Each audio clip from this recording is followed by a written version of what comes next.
సరే. సరే ఈ విషయాల గురించి మాట్లాడుతున్న రాహుల్ గాంధీ గారు, ఎందుకు ఆంధ్ర రాజకీయాల గురించి మాట్లాడట్లేదు? ఇక్కడ ప్రజాస్వామ్యం ఖూనీ అవుతుంటే, ఏ రోజు గూడా చంద్రబాబు గురించి ఆయన ఒక్క మాట గూడా మాట్లాడలేదు. ఎందుకు అంటే చంద్రబాబు, రేవంత్, రాహుల్ ముగ్గురు గూడా రెగ్యులర్‌గా హాట్‌లైన్‌లో మాట్లాడుకుంటూ ఉంటారు. వీళ్ళందరూ ఒకటే గాబట్టే, ఏ రోజు గూడా ఆయన రాహుల్ గాంధీ గురించి మాట్లాడట్లేదు. చంద్రబాబు గురించి రాహుల్ గాంధీ గారు గానీ, రాహుల్ గాంధీ గారి గురించి చంద్రబాబు గారు గానీ, వీళ్ళందరూ ఒకటే అనేదే జగన్మోహన్ రెడ్డి గారు మాట్లాడుతున్నారు. సో ఏంటి అంటే మీకున్న ఆధారాలేంటి? వీళ్ళు ముగ్గురు రోజు మాట్లాడుకుంటున్నారని గాని, లేకపోతే జగన్మోహన్ రెడ్డి గారు చేసిన ఆరోపణల గురించి గాని ఏం చెప్తారు? ముందుగా యూయో టీవీ ప్రేక్షకులందరికీ కూడా నమస్కారం అండి. ప్యానెల్ సభ్యులకు కూడా నమస్కారం. మేడం అయితే ఇక్కడ నేను ఒకటి అడుగుతాను. మన బీజేపీ సభ్యుడిని ఒక్క మాట అడుగుతానండి. ఈ రోజు పులివెందుల ఎలక్షన్ రిజల్ట్ బయటకొచ్చింది. హ్మ్. ఈ ఈ రిజల్ట్ అనేది బీజేపీ సభ్యులు అనే వ్యక్తులు నిజంగా దాని పారదర్శకంగా జరిగిందని నమ్ముతున్నారా?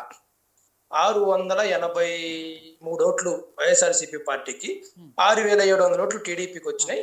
ఎలక్షన్ కమిషన్ అధికార యంత్రాంగం అంతా కూడా నిజాయితీగా పనిచేసింది కాబట్టి ఆ రిజల్ట్ వచ్చింది అని బీజేపీ సభ్యులు నమ్ముతున్నారా? అంటే దీనికి ఒక్కదానికి ఒకసారి ఒక చిన్న సమర్థం.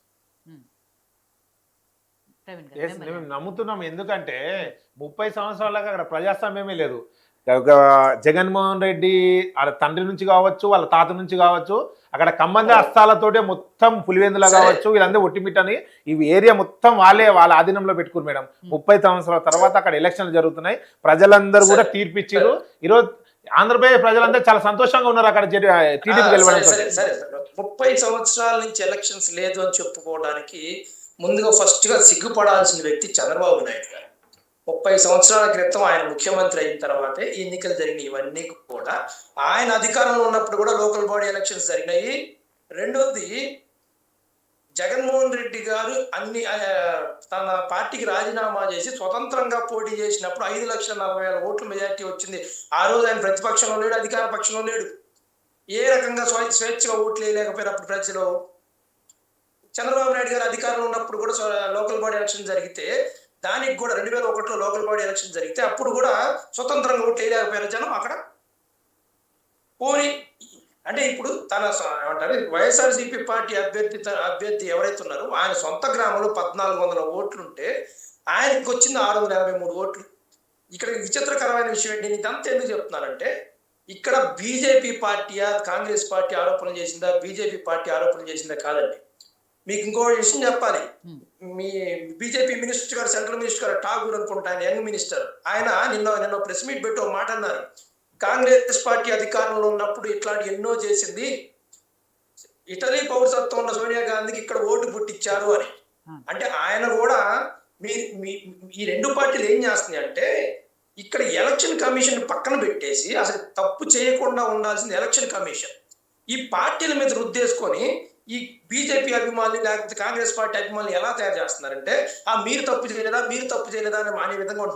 అనే విధంగా జనాన్ని ఆలోచన విధానాన్ని అలానే ఉంచాలని ప్రయత్నిస్తున్నారు. కానీ ఈ ఇద్దరు పార్టీ వ్యక్తులు కూడా అసలు ఎలక్షన్ కమిషన్ చేస్తుంది తప్ప కాదా?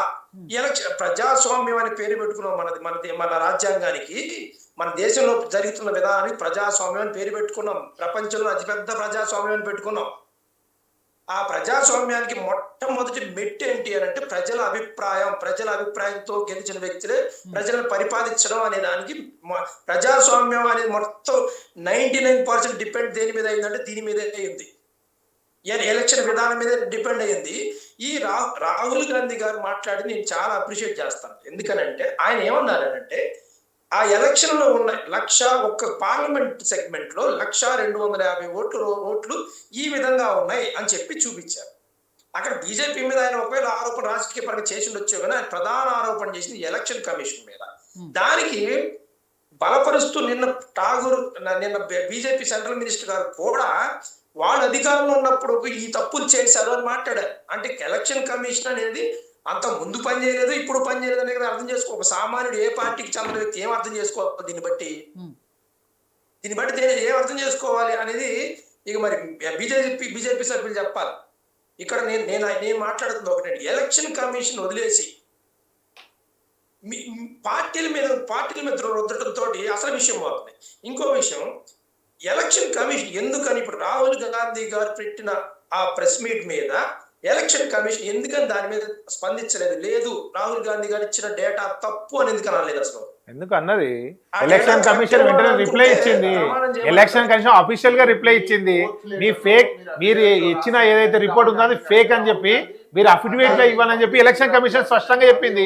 ఇప్పటికైనా వెబ్సైట్ లో చెక్ చేయండి. ఆయన ఇవ్వాల్సిన అవసరం లేదండి. ఇది ఫేక్ అని మీరు ఆధారాలతో ఎలక్షన్ కమిషన్ నిరూపించాలి. ఎలక్షన్ కమిషన్ నిరూపించింది అంటున్నాం కదా. ఒక 90 years లేడీకి సంబంధించి 2 సార్లు ఓటేసింది అని చెప్తే ఆమె సింగిల్ టైం ఓటేసింది, కావాలంటే చెక్ చేసుకోండి అని చెప్పి ఎలక్షన్ అఫీషియల్ వెబ్సైట్ లో పెట్టింది. ఆయన ఆ ఒక్క ఆవిడ మీద ఆరోపణలు చేయలేదు. ఆయన ఒక్క ఆమె మీద చెప్పిండు, ఆమె పేరు లేవనైతే చెప్పిండు కాబట్టి చెప్పిండు. 1,250 ఒక అఫిడవిట్ ఇవ్వండి, మీకు ఏమేమి డౌట్ ఉన్నాయో అన్ని చెప్తా అని చెప్తున్నారు. ఒకవేళ ఆయన ఒకటి సార్ ఒకటి ఇక్కడ మీరు నేను ఇందా మిమ్మల్ని అడిగిన ప్రశ్న సమాధానం చెప్పారు, నన్ను ఒకసారి మాట్లాడండి. ఆయన చెప్పిన దాంట్లో 1-2 తప్పులు ఉండొచ్చు, అంతే. అంతా కూడా కరెక్ట్ అని చెప్పి మీరు చెప్పగలుగుతుందా ఎలక్షన్ కమిషన్ అనేది? ఖచ్చితంగా దొంగ ఓట్లు అనేవి నా గ్రామంలోనే నేను చూశాను. ఒక్కొక్క పేరు మీద 3-4 ఓట్లు ఉండడం అనేది. ఎలక్షన్ కమిషన్ చాలా క్లీన్ గా పనిచేస్తుంది అనేది మనం నిజంగా మనసాక్షితో ఆలోచిస్తే అది నిజం కాదని మనందరికి తెలిసిన వ్యవహారమే. ఈ రోజు పులివెందుల వ్యవహారంలో కూడా 9% ఓట్లు వచ్చినాయి వైఎస్ఆర్సీపీ పార్టీకి. అది నిజమని ఇక నమ్ముతున్నాం మేము అని చెప్తే ఇక అంతకంటే దాన్ని ఏమంటారు, ఇక కుచించిపోయిన మనస్తత్వాలు అనుకుని వదిలేయటం. ఇక దానికి అంతకు మించి పోలేదు. ఇంకో విషయం చెప్తాను మేడం, మీరు ఒకటి అడిగారు ఏమన్నా రాహుల్ గాంధీ వ్యవహారం మీద జగన్మోహన్ రెడ్డి గారి కామెంట్ గురించి మీరు మాట్లాడారు. నేను జగన్మోహన్ రెడ్డి గారు అది మాట్లాడారంటే అక్కడ ఎవరో విలేకరు అడిగారు, ఆ వ్యవహారం మొత్తం మీద ఆయన స్పందించాల్సి వచ్చింది. స్పందించారు ఫస్ట్. రెండోది, జగన్మోహన్ రెడ్డి గారు కూటమికి వ్యతిరేకంగా ఉన్నారు. మన రాహుల్ గాంధీ గారు కాంగ్రెస్ పార్టీ జగన్మోహన్ రెడ్డి గారితో కలిసి పనిచేసే ఉద్దేశం కనుక ఉండి ఉన్నట్టయితే ఏం చేయాలి అసలు? జగన్మోహన్ రెడ్డి గారికి ఫేవర్ గానో లేకపోతే కూటమికి వ్యతిరేకంగానో రాజకీయాలు నడిపే వ్యక్తులను పిసిసి అధ్యక్షులుగానో లేదా నాయకులుగానో ముందు పెట్టాలి. కానీ జగన్మోహన్ రెడ్డి గారిని కేవలం జగన్మోహన్ రెడ్డి గారిని అబాసు పాలు చేయడం కోసం మాత్రమే ఆవిడ చెల్లెలకి ఉన్న పలంగా పిసిసి అధ్యక్షురాలు పదవి ఇవ్వాల్సిన అవసరం వచ్చింది. ఎంతో మంది సీనియర్ లీడర్లు ఉండగా ఆవిడ ఎలక్షన్స్ అప్పుడు జగన్మోహన్ రెడ్డి గారిని విమర్శించింది. ఆయన ముఖ్యమంత్రిగా ఉన్నాడు కాబట్టి ఓకే, అది ఫైన్, ఆయన ముఖ్యమంత్రిగా ఉన్నాడు కాబట్టి. ఆ చివరి నిమిషం వరకు కూడా, మొన్న పిసిసి అధ్యక్షురాలుగా చివరి నిమిషం వరకు కూడా ఎటు తిరిగి మోకాలికి బోడిగొడ్డికి ముడిపెట్టి జగన్మోహన్ రెడ్డి గారిని విమర్శిస్తుంది. ఇక్కడ అప్పుడు కాంగ్రెస్ షర్మిల గారి విమర్శలు అంటే దాని ఉద్దేశం ఏంటి? కాంగ్రెస్ పార్టీ ఉద్దేశం అదేని కాదు అర్థం. కాంగ్రెస్ పార్టీ ఉద్దేశం ఏంటి అంటే ఇంకొకటి, ఇక్కడ ఈ ఓట్లు వ్యవహారాన్ని అట్లా తీసిపెట్టాలి. స్థానిక కాంగ్రెస్ పార్టీ నాయకులు కూడా ఎటు తిరిగి జగన్మోహన్ రెడ్డి గారిని విమర్శిస్తారు. కానీ ఈ కూటమి ప్రభుత్వం వచ్చి 14 నెలలైనా కూడా ఇప్పటికి కూడా ప్రతి విధానంలో ఎక్కడో చోట జగన్మోహన్ రెడ్డి గారిని విమర్శిస్తారు, కానీ కూటమిని విమర్శించట్లా సరిగ్గా. ఏ కాడికి ప్రధాన అంశం జగన్మోహన్ రెడ్డి గారిని విమర్శకు పెట్టుకున్నప్పుడు ఇక కాంగ్రెస్ పార్టీ ఉద్దేశం అనేది క్లియర్ గా అర్థం అవుతున్నప్పుడు ఇక కాంగ్రెస్ పార్టీతో కలిసి పనిచేయాలని అనే అభిప్రాయం జగన్మోహన్ రెడ్డి గారికి ఎందుకు వస్తుంది? జగన్మోహన్ రెడ్డి గారు చేసిన కామెంట్స్ గురించి అక్కడ ఏదో ఈవీఎం ట్యాంపరింగ్ అనేది మహారాష్ట్ర కంటే కూడా మొదలైంది ఆంధ్రప్రదేశ్ ఎన్నికల మీద, ఒడిశా ఎన్నికల మీద. ఇక్కడ ఈవీఎం ట్యాంపరింగ్ ఎక్కువగా దీని మీద చర్చ జరిగింది ఎప్పుడు అంటే వాటి మీద. ఇంకోటి, ఆంధ్రప్రదేశ్ ఎలక్షన్ కమిషన్ అనేది ఎందుకని 10 రోజులకు మాత్రమే వీవీప్యాట్లు డిస్ట్రాయ్ చేయాల్సి వచ్చింది? 40 రోజులు పైగా ఉంచాల్సిన సమయాన్ని 10 రోజులకి ఎందుకు డిస్ట్రాయ్ చేయాల్సి వచ్చింది? ఇక్కడ మరీ విచిత్రంగా ఇంకోటి ఏంటంటే, అంటే వీటన్నిటి మీద ఎందుకని రాహుల్ గాంధీ గారు దాని మీద రాహుల్ గాంధీ గారు కావచ్చు లేదా లోకల్ కాంగ్రెస్ లీడర్ గారు ఎందుకని మాట్లాడలేదని.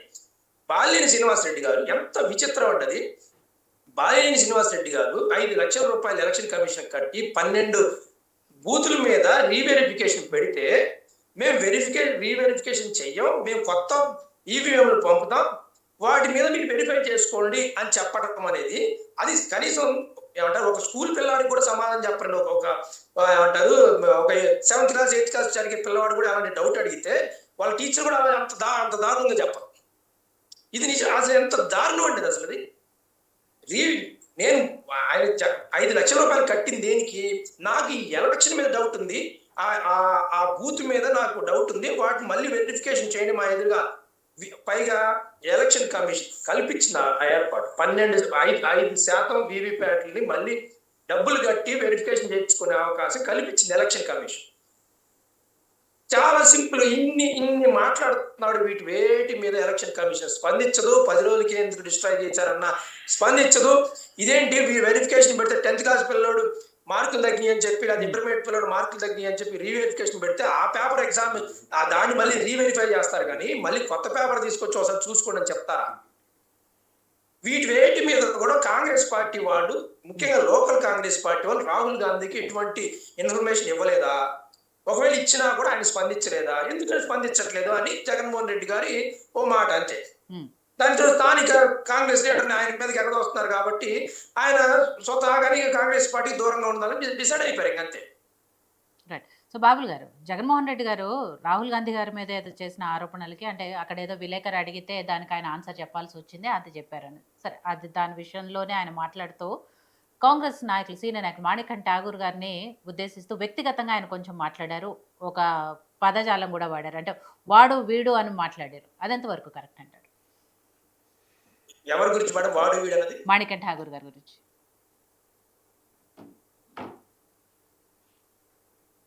బాబుల్ గారు, రాష్ట్ర Congress incharge, Congress party incharge Andhra Pradesh. అంటే కాంగ్రెస్ పార్టీ, రాష్ట్ర కాంగ్రెస్ పార్టీ యాక్చువల్ గా అయితే ఈ ఒక్క వారంలో మాత్రం ఆయనకి స్వతహాగా అది వాడు భాషలాగా వస్తుంది అనిపించింది. అది కొద్దిగా వాడు వీడు అనడం అనేది కొద్దిగా చూడటానికి వినడానికి కూడా బాగలేదు అనేది నాకు కూడా అనిపించింది. అది స్వతహాగా వస్తున్నట్టుగా అనిపించింది. అది అంటే అది వాడుక భాషలో వస్తున్నట్టుగా అది అనిపించింది. ఏమంటారు, రాజకీయాలు ఇప్పుడు ఏమైపోయిందంటే ప్రతి ఒక్కరూ కూడా భాష అనేది మారిపోతుంది కాబట్టి ఆ విధానంలో ఆయన కూడా అలా మాట్లాడాల్సి వచ్చిందేమో నాకు అనిపించింది. ప్రతి ఒక్కరు కూడా ఇప్పుడు మన డిప్యూటీ సీఎం గారు వైసీపీ నా కొడకల్లారా అన్న దగ్గర నుంచి, చంద్రబాబు నాయుడు గారు నీ తల్లి మొగుడు ఇచ్చాడా అన్న దగ్గర నుంచి, ఈ విధంగా ఈ పదజాలంలో ఇక అందరూ కూడా ఆ మార్గంలోకి వెళ్ళిపోతున్నారేమో. ఇప్పటి వరకు జగన్మోహన్ రెడ్డి గారు అలాంటి భాష మాట్లాడకుండా ఉంది. జగన్మోహన్ రెడ్డి గారు కూడా ఆ విధానంలో ఒక మాట అన్నారేమో అని అనిపించింది నాకు. సో ఫ్లోలో వచ్చింది తప్ప వాంటెడ్లీ అన్నది కాదంటారు, అంతేనా?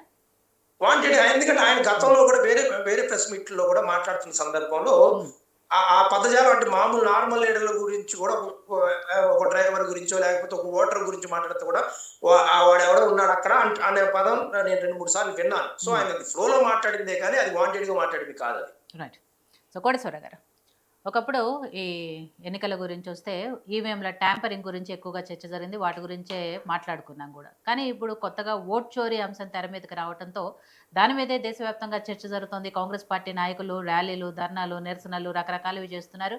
వీటిని బలంగా ప్రజల్లోకి తీసుకువెళ్ళి ఎక్కడైతే ఓట్ చోరీ ద్వారా అన్యాయంగా బీజేపీ అధికారంలోకి వచ్చిందో అదంతా కూడా ప్రజలకి చెప్పాలనే ఉద్దేశంతోనే రాహుల్ గాంధీ గారు దీని మీద పార్లమెంటులో కూడా చర్చకు సిద్ధమవుతున్నారు. ఇవన్నీ కూడా కాంగ్రెస్ నాయకులు మాట్లాడుతున్నారు. కానీ ఇదంతా కాంగ్రెస్ పార్టీ అనవసరంగా చేస్తున్న రాద్ధాంతం తప్ప ఎక్కడా కూడా బీజేపీకి కానీ లేదా ఎలక్షన్ కమిషన్ కానీ దీని వెనక దురుద్దేశాలు లేవు అనేది బీజేపీ నాయకుల వాదన. కాబట్టి మొత్తంగా ఈ ఓట్ చోరీ అంశం చూస్తే మీకు ఏమనిపిస్తుంది? మీ విశ్లేషణ ఎలా ఉంది?